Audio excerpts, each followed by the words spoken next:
பாப்பாவுக்கு லீவ் விட்டதும் போது ஏதாச்சும் ஸ்நாக்ஸ் செஞ்சு குடுன்னு உயிரை வாங்கிட்டே இருந்துச்சு. சரின்னு சொல்லிட்டு இன்னைக்கு ஹெல்த்தியான சிகப்பு அவல் லட்டு வந்து செஞ்சு வச்சுருவோம். கேட்கும் போதெல்லாம் குடுத்துக்கலான்னு அதான் ரெடி பண்ண போறேன். தேவையான அளவுக்கு அவல் வெல்லத்தை எடுத்து வச்சுக்கலாம். இப்போ ஒரு கடாய் நிலக்கடலை பருப்பும் பொட்டுக்கடலையும் சேர்த்து லைட்டா வறுத்துக்கலாம். அதோட நம்ம எடுத்து வச்சிருந்த அவலையும் சேர்த்துட்டு லைட்டா வறுத்து சூடானதுக்கு அப்புறமா மிக்சியில் ஆற வச்சு அரைச்சி எடுத்துக்கணும். இப்போ ஒரு கடாயில தேவையான அளவுக்கு வெல்லம் சேர்த்துட்டு கொஞ்சமா தண்ணி சேர்த்து அத கரைச்சி எடுத்துக்கணும். அவல் வந்து ரொம்ப நைஸா அரைக்கக்கூடாது. கொஞ்சம் கொரகொரப்பா அந்த மாதிரி அரைச்சு எடுத்துக்கணும். இப்போ அதே கடாயிலேயே கொஞ்சமா நெய் சேர்த்துட்டு முந்திரி திராட்சையை வறுத்து எடுத்துக்கலாம்.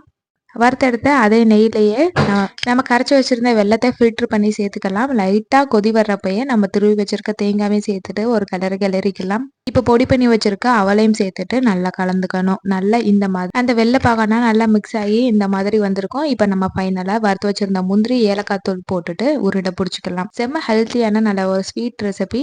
அவள் இருந்தால் ட்ரை பண்ணுங்க.